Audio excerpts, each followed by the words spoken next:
Bonjour Nora. Salut Marie. Salut Nora. Ça va? Bah oui. Bonjour à tous. Mesdames, installez-vous, je vous en prie. Faut-il se libérer de nos émotions? Les émotions, on peut le voir en ce moment dans l'actualité, peut-être dans nos vies, les faits divers, voilà, la guerre qui est à nos portes, les attentats qui nous ont tous percutés. Ces émotions aujourd'hui font partie de notre quotidien. Pourtant, dans la civilisation dans laquelle on est, c'est peut-être aussi de cela dont on va parler aujourd'hui. Voilà, ces émotions, faut-il les faire taire? Qu'est-ce que cela dit de nous? Qu'est-ce que cela dit de nos communs, de nos sociétés? Faut-il faire en sorte de les éteindre, de les étouffer? Ou alors faut-il peut-être mieux les accueillir pour enfin les dépasser? C'est ce dont on va débattre, toutes et tous. Alors, hop, je reprends mon bazar. Sophie Galabru, agrégée, docteur en philosophie, Hilaria Gaspari. Vous avez toutes les deux, travaillé sur ces questions. Hop, je reprends mes notes. Hilaria Gaspari, vous avez signé Petit manuel philosophique à l'intention des grands émotifs. Il est paru aux presses universitaires de France, donc philosophe et romancière. Sophie Galabru, philosophe, professeure de philosophie au lycée et à l'université Paris 1 Sorbonne. Vous avez signé Le visage de nos colères et c'est paru chez Flammarion. Alors, une fois n'est pas coutume, on vous a dit que c'était un débat inversé. Donc, l'objectif, c'est que c'est vous qui preniez le pouvoir. Je descends dans la salle, c'est moi qui vais vous tendre le micro. Bon. Et comme, hop là, bonjour, comment vous allez ce matin? Oh, vous êtes timide. Comment vous allez ce matin? Bien, merci. Bonjour madame. Est-ce que vous êtes émotive, madame? Oui. Oui. Oui. Ça consiste en quoi pour les émotions, vos émotions? Ah oui, je vous pose une question pas simple. Il est 10h22 là, et d'un seul coup... Ouais, à n'importe quelle heure, c'est difficile. Mais alors vous, est-ce que vous êtes submergé par vos émotions? Comment est-ce que vous avez déjà peut-être laissé... est-ce que vous êtes laissé dominer par la tristesse, par les pleurs, par la colère peut-être? Hilaria, dans son livre, nous dit à quel point elle est émotive devant tout et rien. Genre un Disney, une scène de film, ses chiens, et vous? Malheureusement, oui, je suis aussi trop, pour moi-même, trop émotive, oui, sûrement. Mais je me soigne. Ah, c'est intéressant ce que vous dites. Vous vous soignez. Vous vous soignez. Bonjour, jeune homme. Bonjour, Qui êtes-vous? je m'appelle Tom. Salut Tom, moi c'est Nora. Salut Nora. Tom, est-ce que tu es émotif? Sûrement un peu comme tout le monde, mais on m'a souvent fait le reproche que je l'étais pas assez.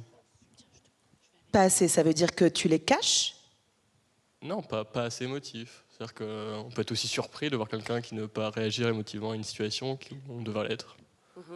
Là, à l'heure où je te parle, tu as quand même commencé à agiter ton genou gauche. Oui, c'est du stress, c'est pas l'émotion, c'est du stress, c'est pas pareil. Je parle devant une assemblée, je pense que c'est pas la même chose. Mais le stress pourrait être renvoyé aussi à l'angoisse, à l'anxiété. Ça, c'est une émotion. Oui, c'est vrai, c'est vrai. Je continue mon petit tour. Vous inquiétez pas, de l'autre côté de la salle, j'arrive. Bonjour, mademoiselle. Bonjour, enchantée. Enchantée. Comment vous appelez-vous? Marielle. Marielle, qu'est-ce que ça vous inspire si je vous dis émotion? Le quotidien, savoir gérer en public. Moi, la question que j'ai aujourd'hui, c'est quelle est la différence entre la sensibilité et les émotions? Ah, ben on va vous répondre. Je continue. Mesdames, prenez des notes, je reviens à vous dans 1 minute. Bonjour madame, ne faites pas exprès d'être plongée dans le programme. Comment allez-vous? Très bien, merci. Bon, vous avez du courage d'être venue ce matin, parce que du coup, vous ne saviez pas que j'allais vous tendre le micro. Non, surtout de Besançon. Eh bien, bienvenue de Besançon, vous faites bien d'être là. Qu'est-ce que ça vous inspire, ce débat? Pourquoi vous êtes venue ici ce matin? Surtout parce que j'écoute beaucoup France Culture et que j'aime beaucoup les émissions qui sont conduites. Oui. Voilà. Et alors, si je vous dis émotion, qu'est-ce que ça vous inspire? Est-ce que vous êtes une émotive? Est-ce que vous vous laissez dominer par les émotions? Oui, oui. D'ailleurs, je suis toute rouge, là. Oui, oui. Qu'est-ce que ça provoque? Des bouffées de chaleur, là. Non, mais c'est surtout l'angoisse, oui, effectivement. Anxiété, angoisse, dans certaines situations. Vous le cachez, ça? Est-ce que vous considérez que voilà, faut ne pas le dire parce qu'on est dans une société où il faut se montrer fort, se montrer allez, tenace. Comment vous voyez les choses? On ne le cache pas, on le gère, en fait. Voilà. Oui. Là, vous le gérez. Oui. Oui. Super. Mesdames, Sophie, Hilaria, on a entendu beaucoup de choses. Peut-être Hilaria d'abord, parce que j'aimerais bien qu'on revienne un peu sur cette question de c'est quoi nos émotions? Voilà. On a entendu parler du stress. Vous décrivez très bien dans votre livre cette sensation d'anxiété qui parfois vous domine, avec cette pointe dans la poitrine, cette espèce d'aiguille qu'on vous enfonce, avec ce que vient de nous dire Madame à l'instant. En fait, finalement, on doit le gérer. Qu'est-ce que ça dit de nos sociétés, cette nécessité qu'on doit avoir à gérer nos émotions? Oui, alors bonjour à tout le monde. Je suis très contente d'être ici avec vous. Pardonnez-moi pour mon français parce que je viens d'arriver seulement hier soir, donc je n'ai pas trop le temps pour m'entraîner. Donc c'est quelques moments que je vais demander à Sophie. Sophie, excusez-moi. Oui, et alors, gérer l'anxiété et gérer l'angoisse, c'était quelque chose qu'on a fait depuis la nuit des temps. Mais c'est vrai que dans notre société, on a un idéal performatif qui est assez permanent. Moi, par exemple, là maintenant, vous me voyez ici. Bon, je suis très contente de ne pas être seule. Je suis très contente de partager ces moments avec Sophie, qui est une super philosophe. Mais c'est vrai que pour moi, les premiers temps que je venais de faire sortir mes livres et de faire des présentations, ça me stressait énormément. Et là maintenant, j'ai presque chaque semaine, j'ai des rencontres, je dois parler en public.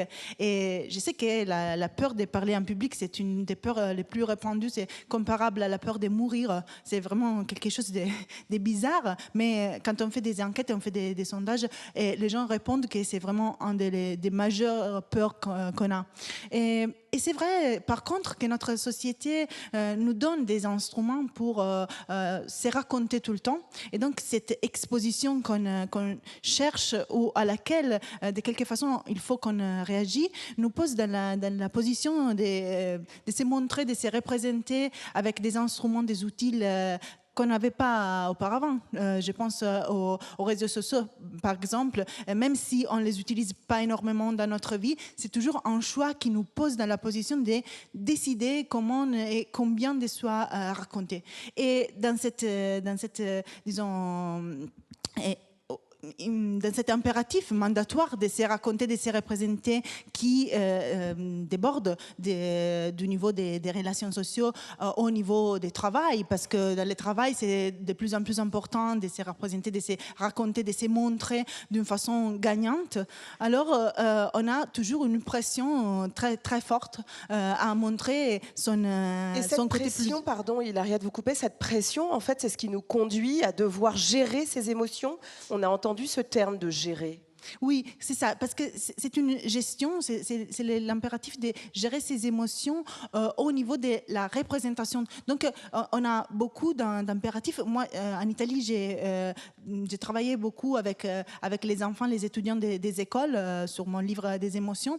Et ce qu'on ressent très fort, c'est l'idée qu'il faut montrer des émotions photogéniques, je dirais, des émotions qui nous rendent attrisants pour les autres. Donc, même si la gestion de l'angoisse, le contrôle de l'angoisse a été toujours quelque chose de très important. Il y a des traités des médecins qui sont de la Grèce ancienne qui parlent déjà de la gestion, de comment gérer son angoisse, parce que l'angoisse a toujours été partie de l'expérience humaine, alors qu'aujourd'hui, c'est très important de montrer, de gérer ses émotions. Donc, c'est quelque chose qui se déplace, je pense, sur les niveaux de la représentation et du récit de soi.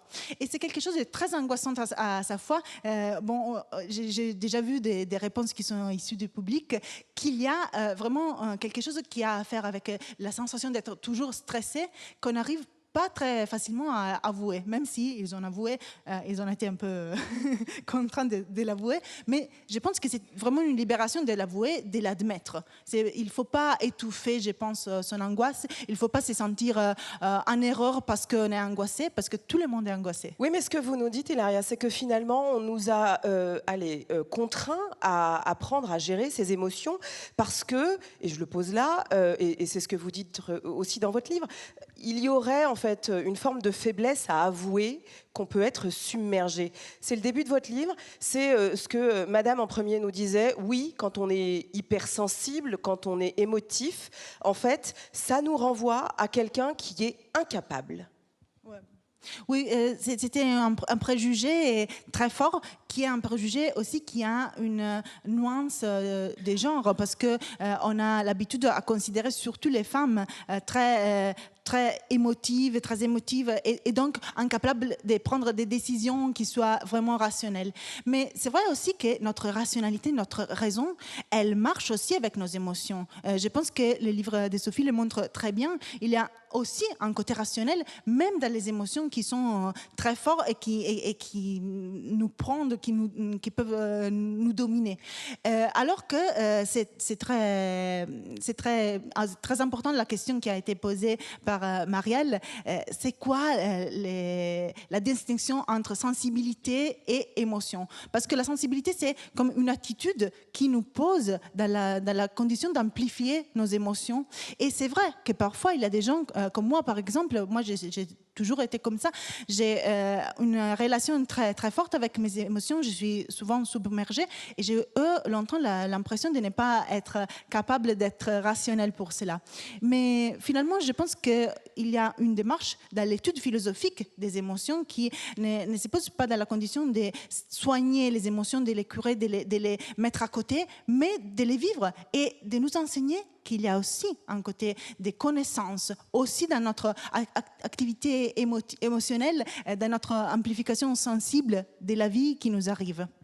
Merci Laria. Bonjour mademoiselle. Bonjour. Qui êtes-vous? Lydia. Enchantée Lydia. Qu'est-ce que ça vous inspire tout ça? Ça me submerge. En fait, pour moi, les émotions, c'est aussi l'accès à sa vulnérabilité.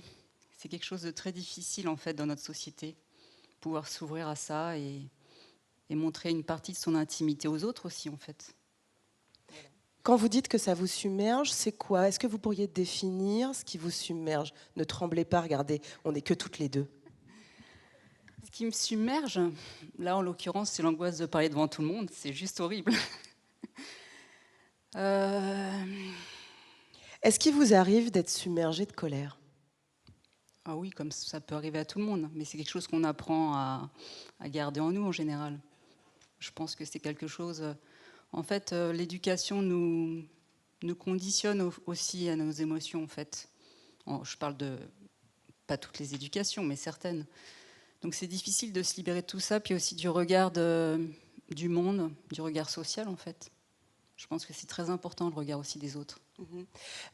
Sophie, vous travaillez justement sur la colère, sur la nécessité qu'on a parfois de l'éteindre, de la cacher, car elle est aujourd'hui stigmatisée. Pourtant, on n'a jamais connu autant dans l'espace public d'espace, de levier justement de colère, des manifestations au champ politique plus largement. Mais ce que nous dit Lydia, c'est que en fait, il faut là aussi apprendre et comprendre qu'il y a une forme de conditionnement.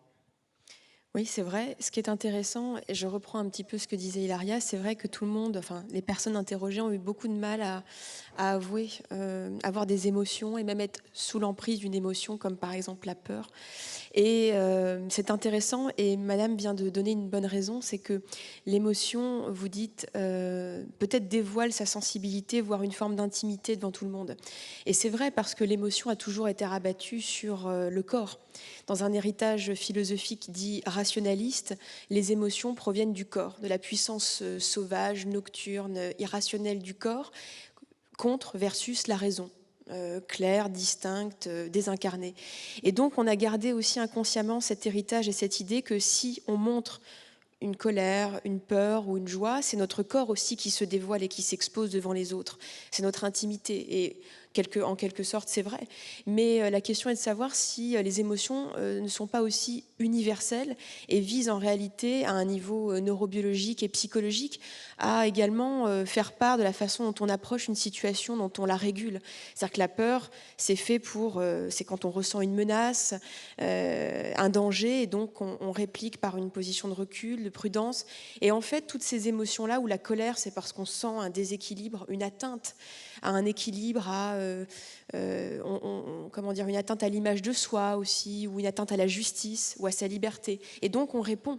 Donc les émotions sont en fait des réactions pour réguler notre organisme et notre équilibre face à ce qui se passe. Donc en réalité, elles sont propres à tous, elles sont universelles et elles ont des messages et des significations extrêmement précises et intelligentes. C'est-à-dire qu'en effet, c'est ce que disait aussi Hilaria, l'émotion en réalité n'est pas à séparer de la rationalité ou de la raison parce qu'elle porte une forme d'intelligibilité et même de rationalité. Elles sont extrêmement rationnelles, les émotions. Alors parfois, on peut avoir une perception, on peut avoir un manque d'information qui provoque des émotions parfois disproportionnées. Mais elles sont quand même extrêmement intelligentes, ces émotions. Mais Sophie Calabru, pour tirer le fil que vous nous posez, à quel moment, peut-être, y a-t-il eu une bascule? À quel moment l'émotion est-elle devenue un stigmate? Mais depuis très longtemps, puisque déjà l'héritage philosophique socratique, donc on est au 5e siècle avant Jésus-Christ, fait tout de suite une distinction entre raison et émotion. Et même plus précisément entre la partie désirante, on dit appétitive, et la partie thymotique, c'est-à-dire l'ardeur et la colère. Donc déjà, la raison est séparée des instances émotionnelles 5e siècle avant Jésus-Christ. Et cela ne va aller qu'en empirant, parce que les stoïciens, un petit peu plus tard, vont encore plus avec Sénèque renforcer l'idée que la raison n'a même pas à éventuellement orienter nos désirs et nos colères ou nos émotions, mais carrément les évacuer. Donc, et puis évidemment, l'héritage religieux aussi prend le relais. Oui, parce qu'effectivement, on sait à quel point certaines émotions sont des péchés. Hilaria, là-dessus, je voudrais qu'on revienne sur cette idée de finalement, il y aurait la raison et il y aurait les émotions. On aurait presque le sentiment, et c'est ce qu'on ressent aussi à la lecture de votre livre, qu'il y a une forme de dissociation entre le corps et l'esprit. Est-ce qu'il faut le comprendre comme ça ? Oui, alors c'est vrai que c'est une démarche très ancienne, celle de partager entre raison d'un côté et le corps avec ses émotions de l'autre côté. Et j'ai pensé pendant que Sophie parlait aussi au fait, par exemple, que dans la Grèce ancienne, il y a des personnifications des émotions. Par exemple, il y a des personnifications de la rage, de la colère, qui sont toujours des personnifications féminines. Et après, aux femmes étaient interdites de s'enrager. La colère était interdite. La seule femme qui s'enrage, c'est Médée, mais c'est parce qu'elle est une reine et elle est folle de rage. Donc, c'est quelque chose qui est reconduit très fortement à l'irrationalité, à quelque chose qu'on ne peut pas contrôler. Alors que pour dépasser cette dissociation, moi, dans mon livre, j'essayais de reprendre la pensée d'un philosophe qui a vécu il y a des siècles, et c'est Baruch Spinoza, que j'aime bien, et qui a, cette intuition, et c'était vraiment quelque chose d'exceptionnel qui a été après redécouvert dans le 20e siècle. Donc après qu'on s'est réapproprié de la notion d'émotion, parce que finalement, le mot émotion, c'est pas un mot très ancien. On parlait des passions auparavant, et Spinoza était une exception dans ce discours-là, parce qu'il a proposé qu'on parlait d'affectus. Donc, il parle des affects, donc il parle de quelque chose qui te frappe, comme Sophie le disait. L'émotion, c'est une réaction, quelque chose qui t'arrive de l'extérieur. Donc, c'est quelque chose qui t'arrive en réaction. Donc, l'affect spinozien, c'est une alternative à l'idée qu'il faut être toujours passif par rapport à ce qui arrive dans le corps. Et lui, il propose aussi un modèle très intéressant et qui a posé plein de questions aux autres philosophes qui sont venus après lui, mais aussi à la psychanalyse. C'est l'idée qu'on ait une identité des corps et d'esprit. Donc, il n'y a pas une distinction de l'âme incorporelle, immatérielle et très légère qui peut s'élever d'une part, et du corps qui subit la gravité, qui retombe vers les bas. Donc il pense non, on est une seule et même chose. Et là c'est très intéressant parce que cette démarche a pas été comprise jusqu'au XXe siècle, quand d'après la tradition des études scientifiques sur les émotions, les études darwiniennes qui a découvert que c'est quelque chose on partage avec les autres animaux. C'est quelque chose qui a à faire avec notre animalité, l'émotion. C'est quelque chose qui a à faire au fait qu'on est des vivants et donc qu'on est menacé par la mort. Donc il faut qu'on se défende, qu'on réagit aux dangers du monde, qu'on communique aussi d'un niveau qui va au-delà des mots. Mais c'est aussi quelque chose qui a une démarche lyrique, une démarche culturelle. On peut parler des émotions, on peut partager un discours émotionnel. Donc c'est quelque chose qui va réunir ces deux discours. Et Spinoza a été vraiment, je pense, une exception dans les discours sur les émotions. Et c'est une exception qu'il faudrait, je pense, récupérer aujourd'hui pour dépasser ces préjugés contre les corps irrationnels des émotions. Oui, si je peux me permettre d'ajouter quelque chose, ce que dit Spinoza, et c'est ce que Hilaria montre dans son livre, c'est que quand on est affecté, c'est parce qu'en réalité, et qu'on ose réagir à son affect, c'est qu'on est sensible. C'est la preuve aussi d'une sensibilité et contre, on va dire, la pensée stoïcienne qui incite plutôt à une forme de, pas de passivité, mais au contraire de reprise active par la raison de ses émotions pour les évacuer et ne finalement être toujours dans une position de détachement, désaffecté. La position Spinozi, c'est oser être affecté et donc être sensible à ce qui nous arrive. Et c'est une force que d'être vulnérable et sensible à ce qui nous arrive plutôt que toujours désaffecté. C'était beaucoup plus inquiétant quelqu'un qui est dans une rationalité froide et désaffecté. C'est beaucoup plus la preuve d'une inhumanité que celui ou celle qui ose être sensible et réagir à ce qui arrive. Bonjour monsieur. Bonjour. Comment allez-vous ? Ça va. Alors que pensez-vous de tout ça ? Est-ce que vous, par exemple, il vous arrive d'être affecté ? Oui, bien sûr, mais je pense que les émotions nous révèlent à nous-mêmes, nous apprennent à mieux nous connaître, qu'il faut se laisser submerger par les émotions. Je ne vois pas d'autres solutions. Par contre, il faut aussi savoir les analyser pour mieux agir après. Moi, mes émotions les plus fortes, ça oscille entre l'indignation et la révolte, et elles m'ont amené à être militant auprès des indignés il y a une douzaine d'années, et puis après dans un mouvement pour le climat. Et voilà, elles me servent aussi dans la vie de tous les jours pour des choses plus quotidiennes, hein. Par exemple une mauvaise réaction de mon conjoint, voilà, un énervement, je ne réagis pas tout de suite, je réfléchis, puis je repose les choses quelques jours plus tard. J'y arrive maintenant avec l'expérience. Alors, moi j'entends dans ce que vous dites aussi que, et pardon, je vais vous la poser de manière un peu claire, ce militantisme-là, cette indignation que vous portez, c'est une manière de quoi ? D'adresser une colère ?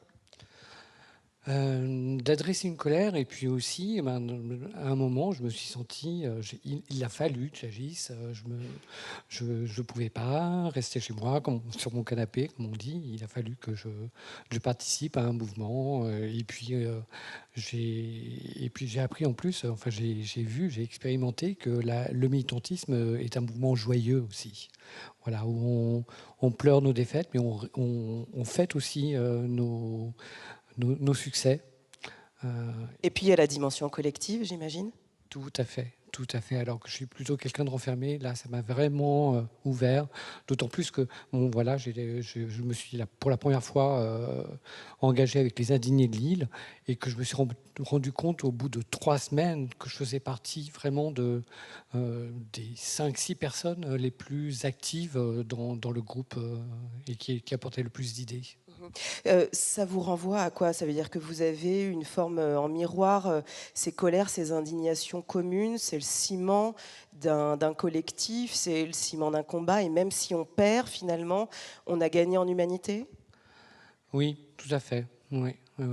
Et oui, en humanité, pas en sobriété, je voulais dire en humilité aussi, peut-être, pour reconnaître que ben, voilà, parfois on peut rien contre les choses contre lesquelles on se bat, mais au moins on essaye, et on essaye aussi, voilà, dans un collectif. C'est quoi votre prénom ? Olivier. Eh bien, enchanté, Olivier. Il y a beaucoup de choses dans ce que nous dit Olivier.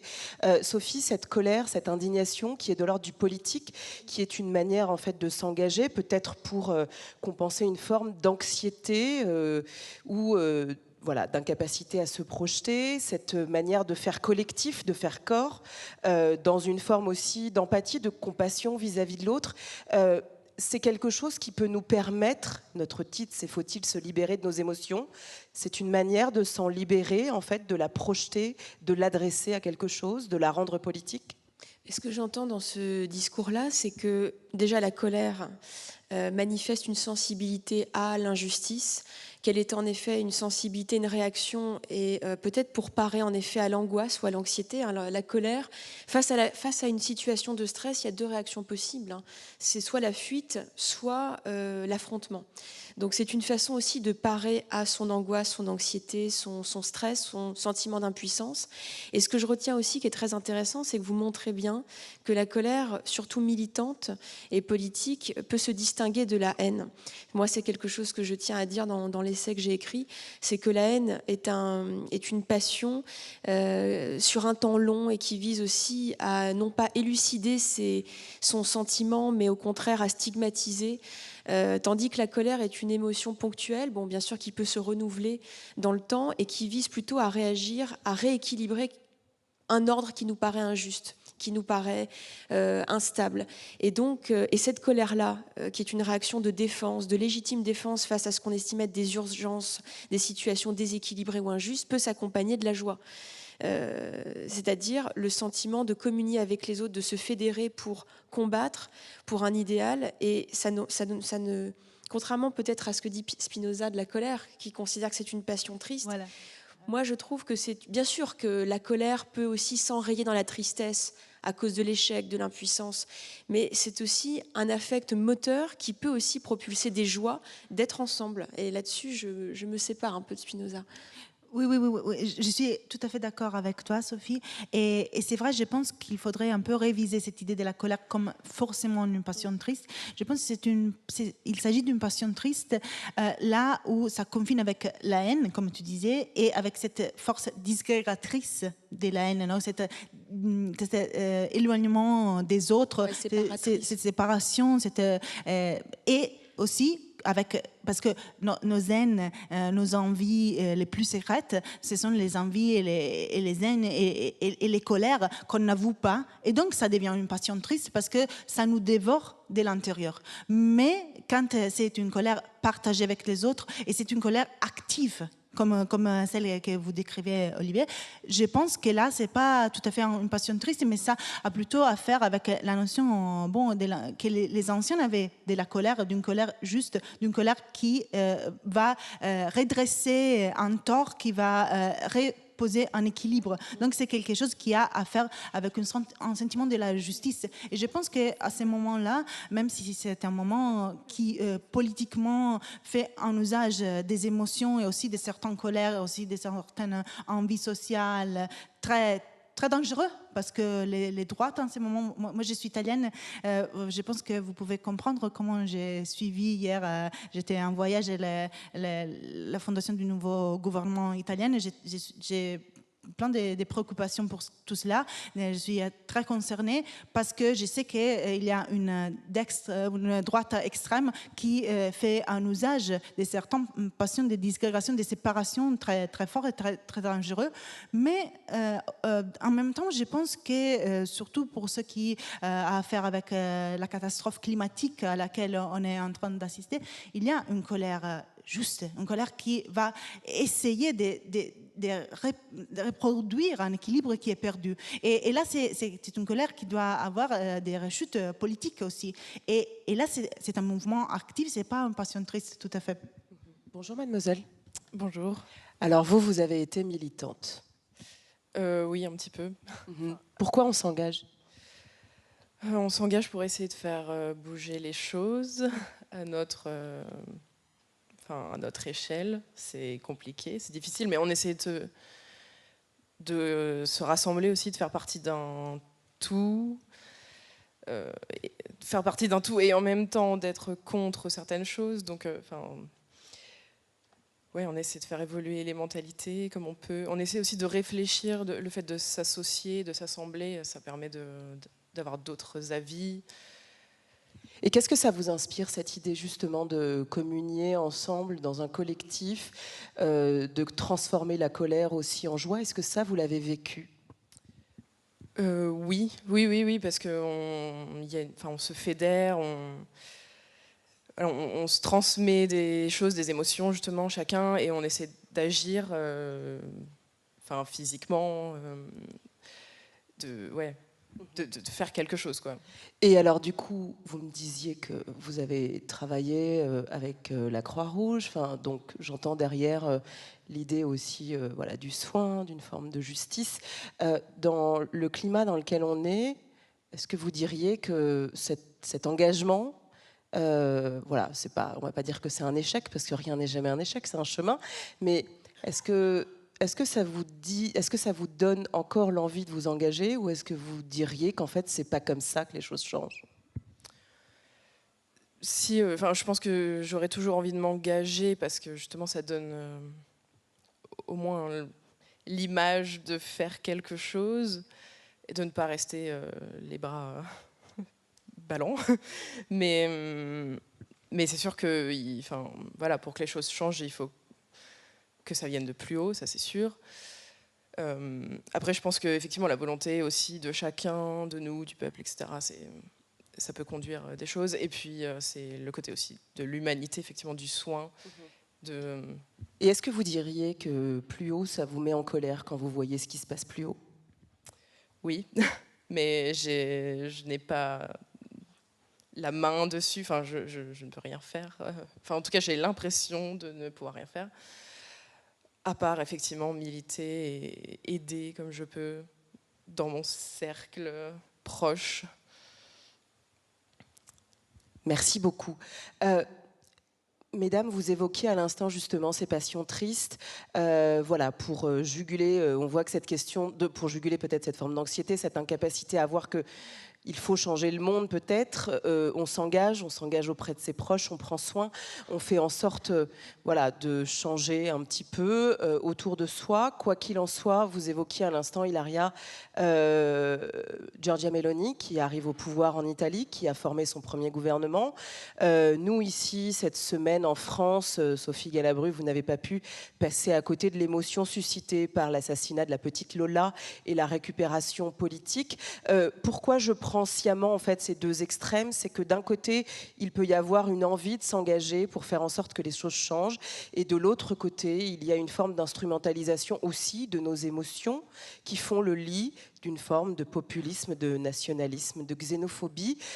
On voit à quel point finalement nos émotions, selon là où on les place, elles peuvent être aussi destinées à des choses complètement antagoniques. Alors est-ce qu'il faut s'en libérer pour justement faire en sorte d'éviter d'aller vers le pire? Je crois aussi que les événements collectifs ou des événements individuels qui sont appris par le collectif, comme des assassinats, c'est absolument normal qu'ils suscitent des émotions très fortes. Ce serait étrange qu'il n'y en ait pas. Donc, je ne sais pas si... comment dire ? Ce qui est compliqué, c'est quand on parle d'instrumentalisation, moi j'ai envie aussi de comprendre si les partis qui parlent de colère ou de haine, ce sont des êtres humains comme nous tous. Donc j'imagine quand même qu'il n'y a pas forcément d'invention de ces émotions. Il y a des gens, et je peux aussi les comprendre, qui éprouvent de la colère et de la haine parce qu'ils sont horrifiés, parce qu'ils éprouvent du dégoût, de la peur. Et donc, je ne sais pas s'il y a tout de suite, un jeu, une théâtralisation, une invention. Je pense que tout le monde a ces émotions très très fortes. Maintenant, le problème, c'est pas les émotions, c'est l'élucidation, c'est-à-dire qu'est-ce qu'on en fait. à cause de quoi un événement tragique a eu lieu ou à cause de quoi il peut y avoir la montée d'une personne très inquiétante politiquement parlant. Moi, je n'ai pas envie d'accabler les émotions ou que des partis politiques les brassent. De toute façon, il y a toujours des émotions, et quels que soient les partis politiques. C'est-à-dire que moi, je ne suis pas sûre que ce soit le fait simplement du populisme. Je veux dire qu'aujourd'hui, en tout cas, n'importe quelle personnalité politique se fait le corps et la caisse de résonance de nos émotions. C'est obligatoire, c'est incontournable.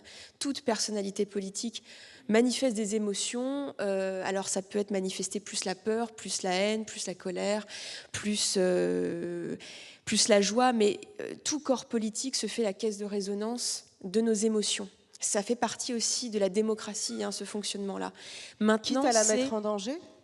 Non, mais la question qu'on devrait se poser, c'est quel type d'explication on donne aux événements, aux propos, aux discours. C'est ça qui est intéressant, c'est-à-dire que les politiques peuvent effectivement comprendre les émotions, voire les exprimer, parce qu'on a envie aussi que nos politiques expriment nos émotions, moi je pense. On a envie que certains politiques expriment l'indignation, et des gens ont envie que des politiques expriment la peur. Moi je veux dire, je ne conteste pas ça, mais ils doivent aussi proposer des programmes d'élucidation intéressants pour faire face à ces peurs, à ces colères. Moi, c'est ce que je pense.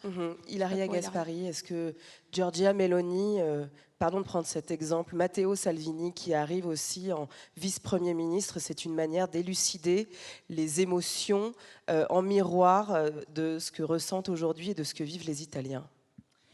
Alors oui, c'est un discours très compliqué et je suis tout à fait d'accord encore une fois avec Sophie. Je pense qu'elle a très bien expliqué ces mécanismes. Et c'est vrai que vraiment l'usage des émotions dans la politique, c'est quelque chose qui remonte encore une fois à l'invention de la démocratie dans la Grèce ancienne. La rhétorique d'Aristote, c'est un manuel pour utiliser les émotions pour communiquer au public. Et c'est ça que la politique fait. Ce qui arrive avec les populismes, avec cette droite en Italie, là aussi, il y avait un fait divers qui a été utilisé cet été. Je ne sais pas si vous avez suivi ça ici en France, mais il y avait une violence sur une femme dans la rue en Italie et les coupables étaient un immigré. Et cette vidéo avait été diffusée par Giorgia Meloni en pleine campagne électorale sur ses réseaux sociaux en exprimant une solidarité à la victime, alors que en vrai, c'était une façon de signer du doigt le coupable et l'idée que dans le corps social immaculé, soi-disant, de l'Italie, il y avait des infiltrations. Et là, je trouve ce modèle très, très dangereux. Cette idée que tout ce qui est différent, tout ce qui vient de l'extérieur, est quelque chose à être rejeté. Et je trouve que la stratégie de communication de ces partis, de ces politiciens, et bon, avec Matteo Salvini, on a, il y a des années, cet exemple qu'il utilisait les algorithmes des réseaux sociaux dans une façon très violente pour signer des doigts des coupables, pour trouver des gens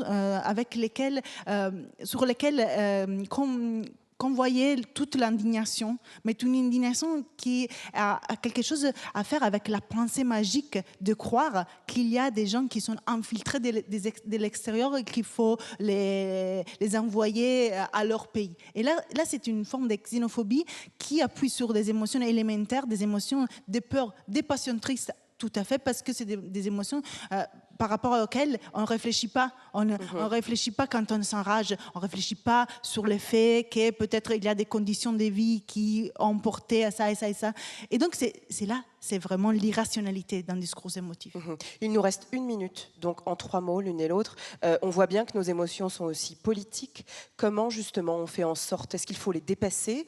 Est-ce qu'il faut les mettre de côté? Est-ce qu'il faut les analyser? Est-ce qu'il faut être dans l'empathie? Comment est-ce qu'il faut se libérer ou pas de ces émotions pour faire en sorte de pouvoir continuer à faire commun? Et pardon, mais c'est vraiment 3 mots. Non, comme vous l'avez dit, l'empathie, c'est une faculté politique extrêmement importante, comme le rappelait Arendt. Ce qui a donné la voie pour des totalitarismes et des idéologies vraiment de haine et de destruction, c'est de ne pas avoir été capable de se mettre à la place de l'autre. Et ça vaut pour tous. Comprendre toutes les émotions de toutes parts dans la société, c'est très important. Ilaria Gaspari, vous aurez le mot de la fin. Oui, je suis d'accord sur le fait qu'il faudrait une analyse des émotions. Il faudrait vraiment essayer de se mettre à la place de l'autre, qui est vraiment un mécanisme empathique qui nous permet de comprendre les émotions de l'autre. Et aussi, je pense, penser toujours que les émotions sont des formes de communication. Parce que nous, on a des visages qui peuvent les exprimer, on a évolué de façon qu'on puisse les exprimer parce que c'est une forme de communication avec les autres. Donc, il faudrait nous souvenir, nous rappeler tout le temps que c'est quelque chose, c'est une langue, la langue des émotions, donc c'est une forme de partage. Et tout ce qui va nous renfermer dans notre rage, dans notre ressentiment, dans nos peurs qui découlent souvent des émotions qu'on ne comprend pas, c'est quelque chose qui va trahir un peu cette vocation communicative des émotions. Merci à toutes les deux. Merci Hilaria Gaspari. Je rappelle, petit manuel philosophique à l'intention des grands émotifs, c'est paru au PUF. Sophie Galabru, Le visage de nos colères, c'est chez Flammarion. Merci à tous pour cet échange.